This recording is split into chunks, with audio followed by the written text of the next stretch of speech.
Buenos días, Dios les bendiga. Vamos a continuar con nuestro estudio del Evangelio de Marcos, ¿cierto? Estamos en el capítulo 16 y estamos en el versículo 14. Bueno, ayer lo leímos, entonces vamos a continuar vamos a desarrollarlo del 14 hasta el 18, que ahí quedamos ayer. Un segundo, por favor. Yo le doy aquí y ya.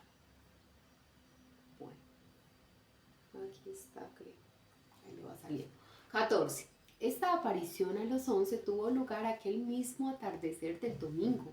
Eso lo vemos en Lucas 24:36, Juan 20:19-24 y 1 Corintios 15:5.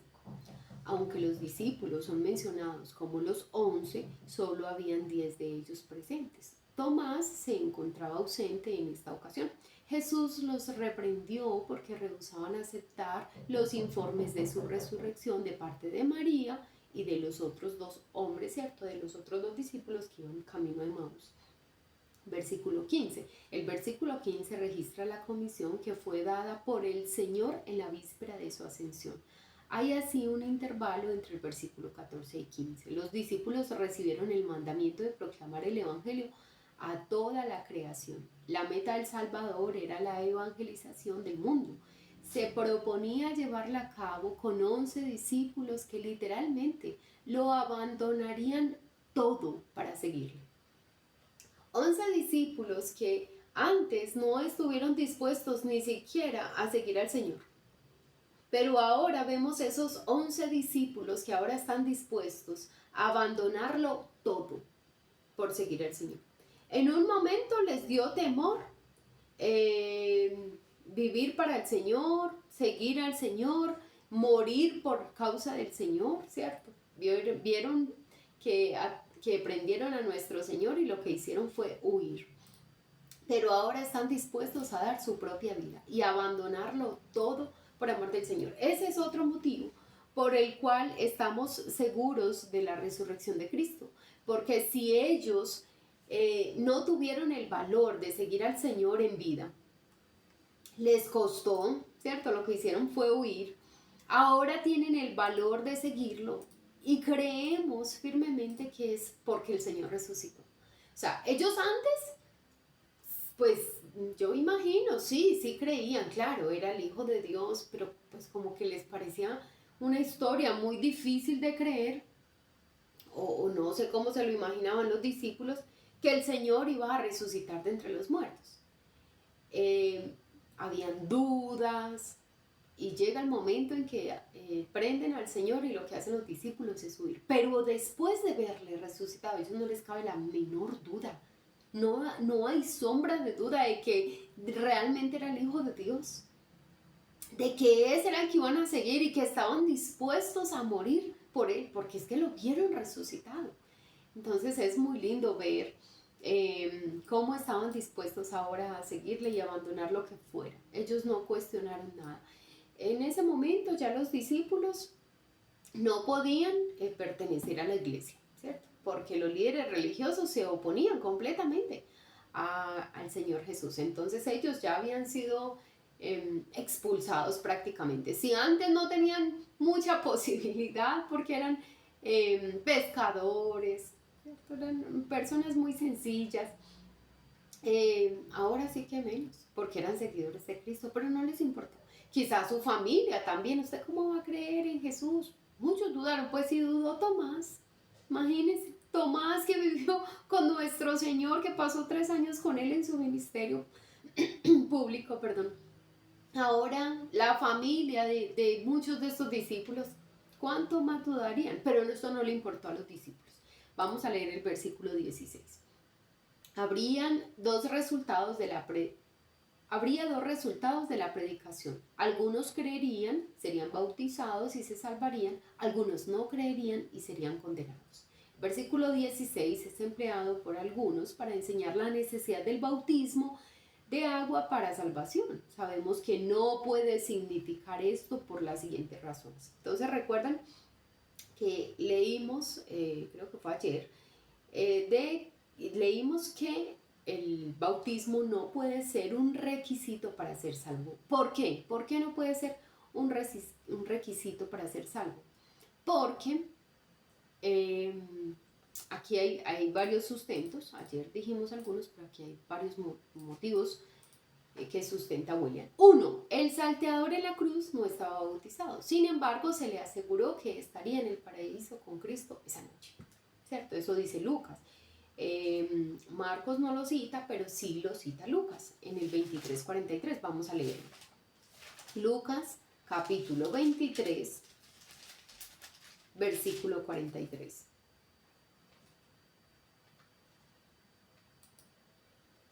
Entonces Jesús le dijo al ladrón que estaba con el Señor Jesús al lado en la cruz: de cierto te digo que hoy estarás conmigo en el paraíso.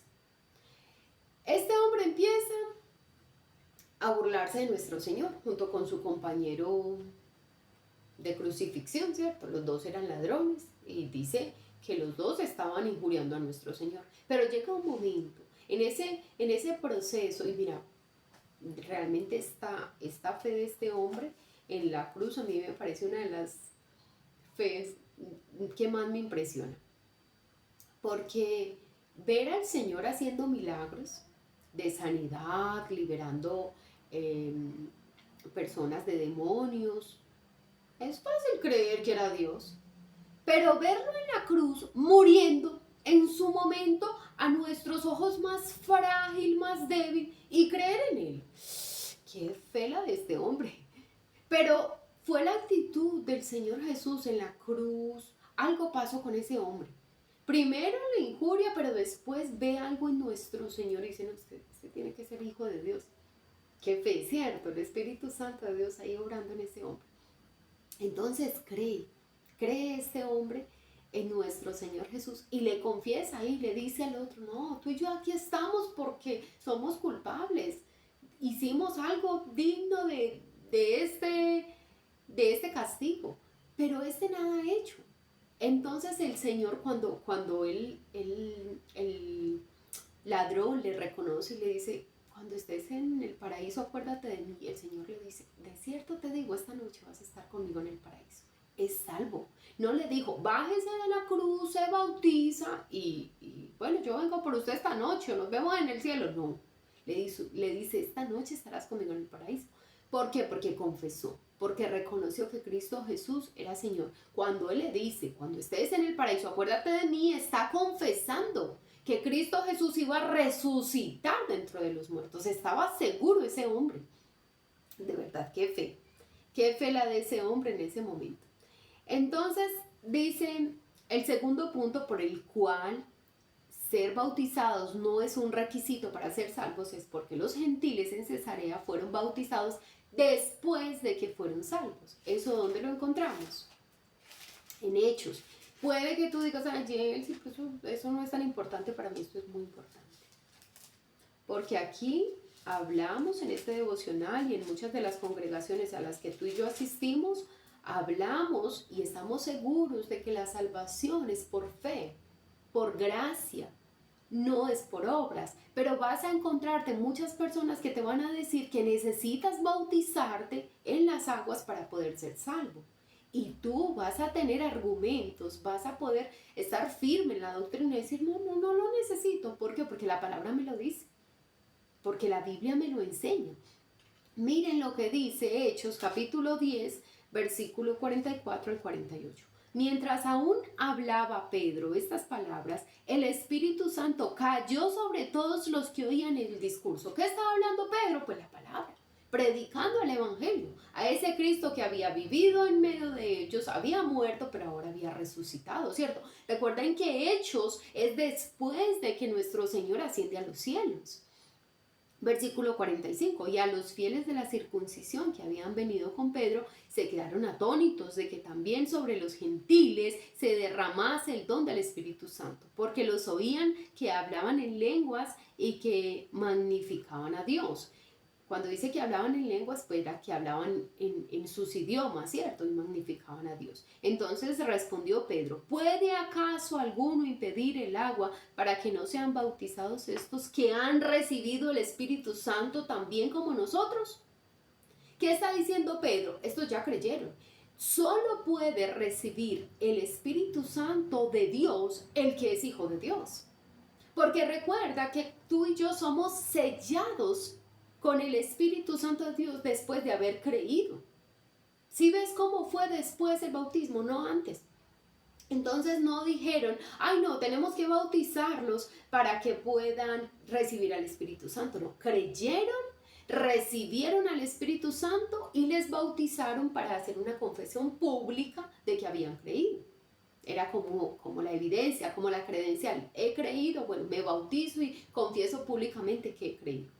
Pero primero fue el creer y después por creer el Espíritu Santo de Dios y ya fueron bautizados. Entonces, eso nos queda muy claro. Tercer motivo, el mismo Jesús no bautizaba. Jesús no bautizaba, lo que sería una extraña omisión si el bautismo fuese necesario para la salvación. ¿Recuerdan cuando el paralítico, el Señor le dice, tus pecados te son perdonados?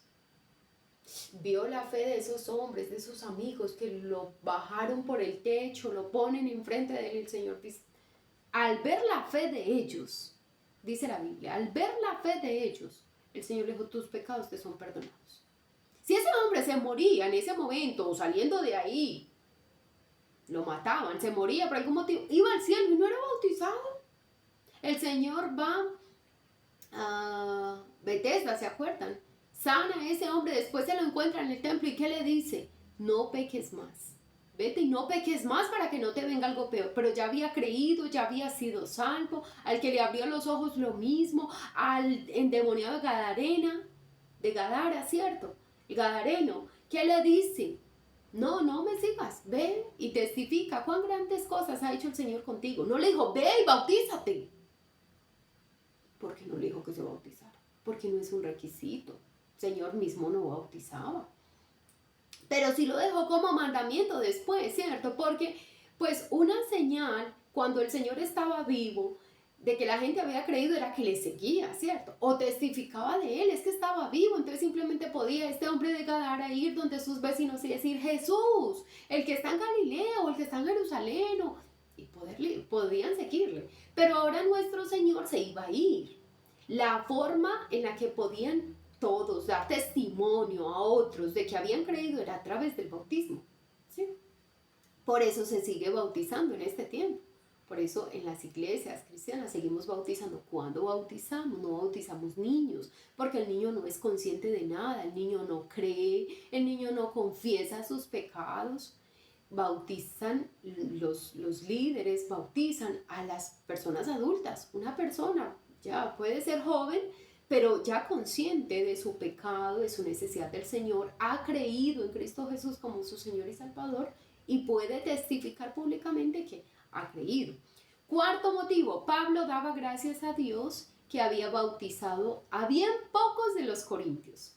Una acción de gracias imposible si el bautismo fuese esencial para la salvación.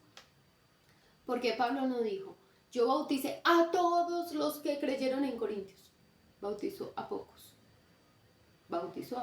Creían, bueno, de pronto no les daba tiempo, no era que Pablo quería omitir deliberadamente, no los voy a bautizar, no, simplemente pues no sé, no daba tiempo. Pablo no era pastor, era misionero, entonces él iba, plantaba una iglesia y ya se iba a otro lugar y plantaba otra iglesia.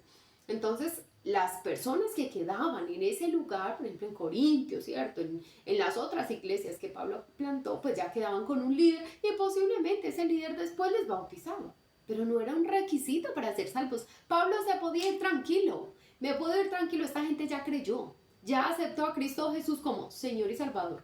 No puedes aceptarle solo como Salvador.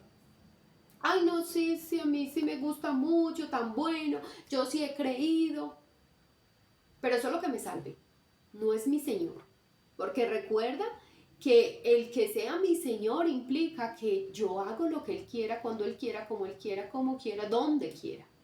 que yo le obedezco, que yo le sirvo, que yo vivo para Él. Eso significa que es mi Señor. Entonces no puede ser solo mi Salvador, es mi Señor y mi Salvador. Pablo podía morir tranquilo. Estos ya han creído en Cristo Jesús como su Señor y su Salvador ya. Después, bueno, organizan pues cómo van a hacer las cosas para que se bauticen, que es un paso de obediencia. Claro que es importante, pero no requisito para ser salvos.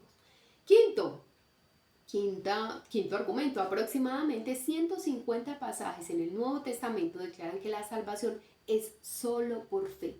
No se puede usar uno o unos pocos versículos en contradicción a este abrumador testimonio. Entonces, por ejemplo, este versículo, ¿cierto? Que dice en el versículo 16, el que creyere y fuere bautizado, pero después dice que será salvo, pero después dice que creyere, que no creyere, perdón, será condenado. Uno o dos versículos, pocos versículos hablan como si la salvación fuera a través del bautismo. Pero hay 150 que dicen que la salvación es por gracia, por medio de la fe. Entonces tú y yo, ¿a quién le vamos a creer? ¿Cierto? Vamos a ver, es la misma Biblia, pero pues no hay cómo nosotros decir, no, estos poquitos son los que nos dicen que tenemos que ser bautizados y estos muchos no, los omitimos. No los podemos omitir. O sea, la Biblia se interpreta a sí misma. Entendemos que sí, hay muchos versículos que hablan de la salvación por fe, es por fe, y que el bautismo es un paso de obediencia.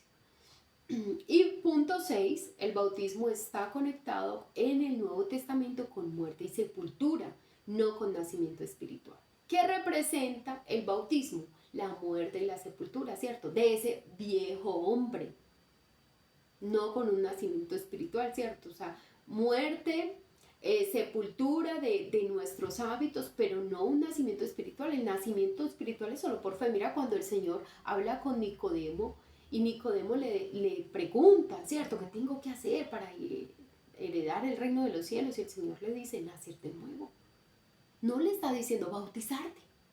No, nacer de nuevo.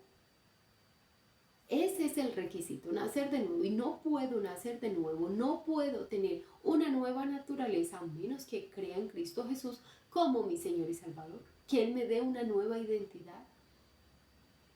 Entonces, ¿cuál es el significado del versículo 16? Creemos que menciona el bautismo como la expresión externa de creencia. ¿Sí ves? La confesión externa de lo que yo he creído internamente en mi corazón. Cristo Jesús es mi Señor y Salvador. Bautismo no es una condición para la salvación, sino una proclamación externa de que la persona ha sido salva. Es simplemente como una consecuencia de que he sido salva, es que me bautizo, es que quiero bautizarme. Como cuando tú y yo hemos elegido una persona para que viva el resto de nuestra vida con nosotros, lo que queremos es vivir con esa persona, ¿cierto? Entonces, dice el versículo 17-18, Jesús describe aquí ciertos milagros que acompañarían a aquellos que creen en el Evangelio. Cuando leemos estos versículos, la pregunta obvia que surge es la siguiente: ¿existen estas señales en la actualidad? Creemos que estas señales fueron dispuestas primariamente para la época apostólica, antes que existiese la Biblia completa en forma escrita. La mayor parte de estas señales están en el libro de los Hechos. Entonces, ¿cuáles son las señales? Dice el versículo 17, y estas señales seguirán a los que creen. En mi nombre echarán fuera demonios, hablarán nuevas lenguas. 18, tomarán en las manos serpientes, y si bebieren cosa mortífera no les hará daño. Sobre los enfermos pondrán sus manos y sanarás. La pregunta es, ¿existen estas señales en la actualidad? ¿Todavía están estas señales? Una, echar fuera demonios. Eso lo vemos como los discípulos, después de que el Señor se fue de esta tierra, ascendió a los cielos, echaban fuera demonios, ¿cierto? En Hechos lo vemos, Hechos capítulo 8, 7, 16, 18, 19, 11, 16. 2, nuevas lenguas, lo vemos otra vez en Hechos. ¿En dónde? Cuando recibieron al Espíritu Santo. Dice que habían personas de muchos lugares del mundo. Y estaban ahí, vieron a los discípulos, reciben los discípulos el Espíritu Santo, y estos hombres escuchan a los discípulos hablar en sus idiomas. Imagínate que tú y yo estemos en un lugar no sé, en un congreso. Y hay personas de Estados Unidos, hay alemanes, hay brasileros, hay de todo. Y tú empiezas a escuchar a esas personas hablando en español. Tú les escuchas en tu idioma. Ellos, si alguien en español habla, ellos también lo escuchan en su idioma, como si estuviera hablando portugués, como si estuviera hablando alemán. Era una cosa milagrosa. Eso pasó cuando el Espíritu Santo viene y bautiza a los que estaban en el aposento alto. Ellos hablaban en el idioma de los otros hombres y decían, pero ¿cómo es posible que estos estén hablando en nuestro idioma? ¿Por qué le entendemos? ¿Por qué les entendemos? Entonces, sí hubo nuevas lenguas, pero lo vemos en Hechos. Entonces, vemos que estaban echando fuera demonios en Hechos, en el libro de Hechos. Vemos que estaban hablando nuevas lenguas en el libro de Hechos. Beber veneno mortífero sin efecto dañino no lo registra Hechos, pero Eusebio, historiador de la iglesia, lo atribuye a Juan y a Bernabé. Como que un historiador, que no está aquí en la Biblia, Eusebio, dice que Juan y Bernabé tomaron cosas mortíferas y no les hizo daño. Quinto, imposición de las manos sobre los enfermos para sanarse, que son las señales que está diciendo aquí el Señor. Sí las vemos. ¿En dónde? En Hechos. Todas estas señales se vieron en Hechos. Después de Hechos no las vemos. No vemos esas señales después de Hechos. Timoteo estaba enfermo y Pablo no le dijo, yo reprendo toda enfermedad. Porque aquí dice que pondré las manos sobre los enfermos y sanarán. Pablo no dijo eso. Dijo, ¿sabe qué, Timoteo? Pues tome vino. Porque a usted el agua le está haciendo daño. Tome vino. Pablo se va a un lugar y dice, dejé a fulano enfermo. Pablo no dijo, no, yo fui y le puse la mano encima porque van a sanar. No lo dijo. Dijo, dejé a fulano enfermo. ¿Sí ves? Entonces, creemos que el Señor tiene el poder para sanar. Creemos que el Señor tiene poder para liberar a una persona que está endemoniada. Creemos que el Señor tiene el poder para que tú y yo tomemos algo mortífero y no nos haga daño. ¿Sí? Creemos que tiene el poder para que nosotros, sin querer, no por tentar al Señor, va a coger esta serpiente y no me hará daño. No, porque he visto en la internet pastores, supuestos pastores, líderes, que toman serpientes y que no me pueden hacer nada, porque es que la Biblia dice que tomarán serpientes en las manos y no les harán nada y los terminan picando. Y una tragedia. No, pues el Señor Jesús no se lanzó del pináculo, aunque Satanás le estaba incitando a tentar a Dios. Él dijo, no tentarás al Señor Dios. Tú y yo vamos a ir a coger serpientes, que porque la Biblia dice, no, eso es absurdo.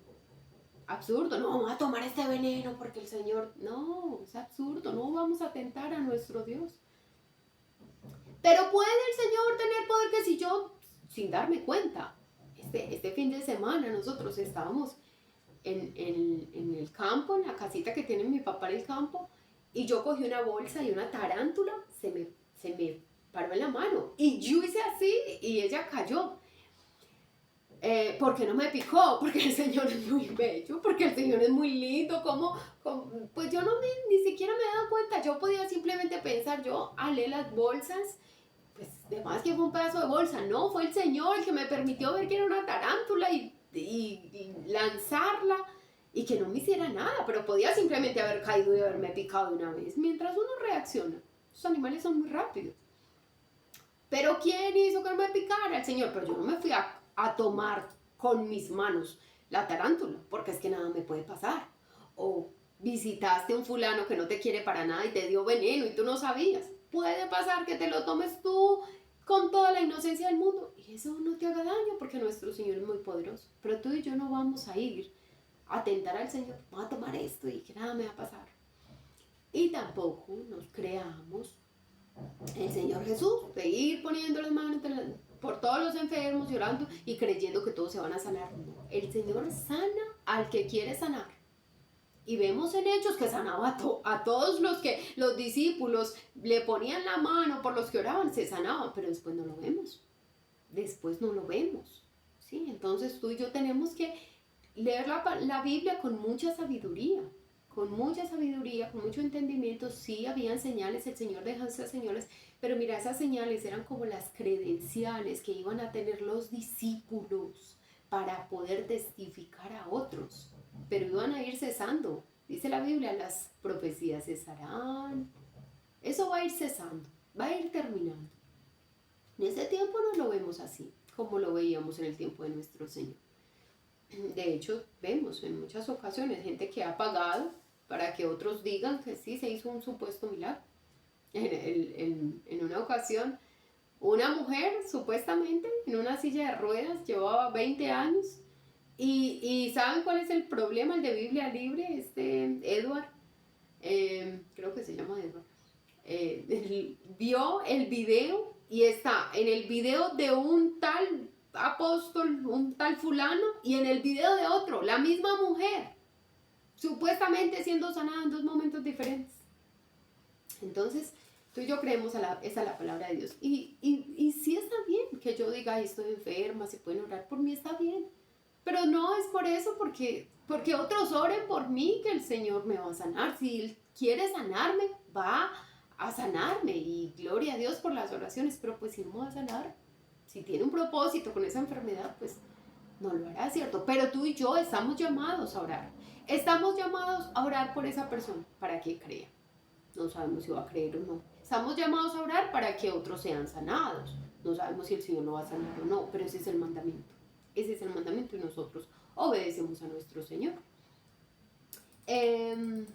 Yo creo que vamos a tener que dejarlo ahí porque son así 19.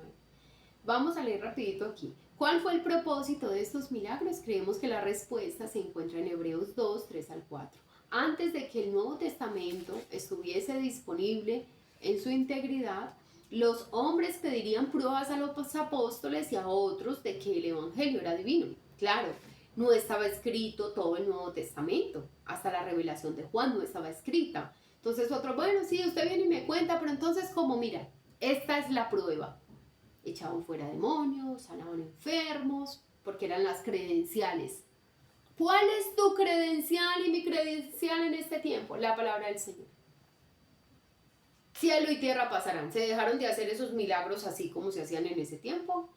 Se dejaron de hacer esas manifestaciones demoníacas o de tener esas manifestaciones demoníacas y expulsar así como se expulsaban demonios en ese tiempo.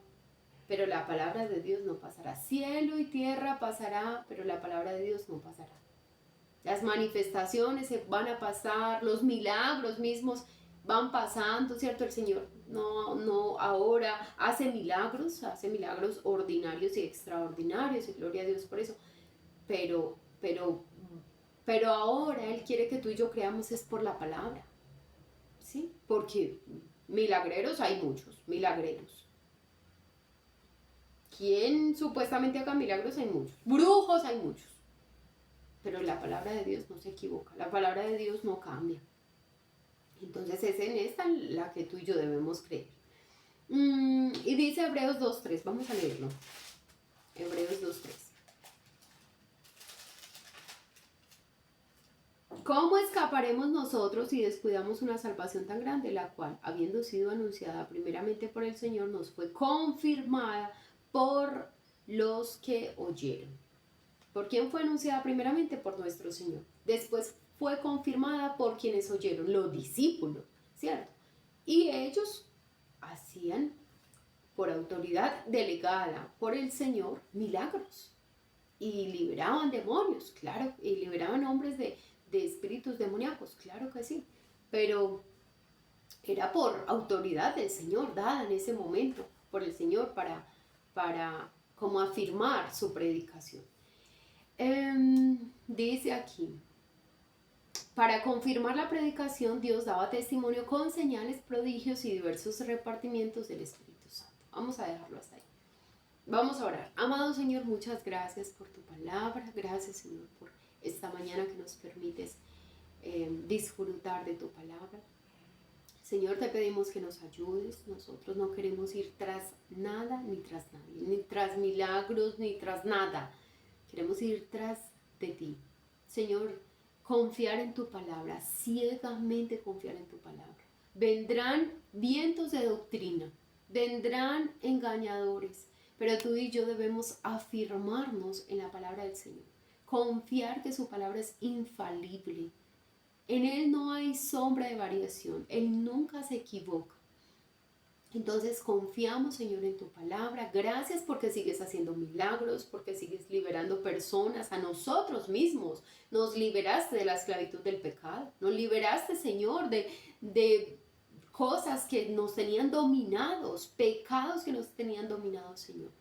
Pero, Señor, creemos que tú obras en este tiempo, es a través de la predicación de la palabra, Señor. Creemos que es eso lo que nos hace libres. Tu palabra dice, al que el Hijo libertare será verdaderamente libre.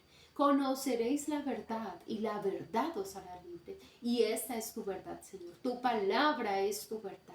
El sacrificio de Cristo Jesús en la cruz del Calvario es la única verdad que nosotros necesitamos, Señor. Gracias, Cristo Jesús, por tu sacrificio en la cruz. Gracias, Señor, por salvarnos. Ayúdanos a vivir para ti todos los días de nuestra vida. En el nombre de Jesús. Amén y amén. Dios les bendiga y mañana nos vemos con la ayuda del Señor.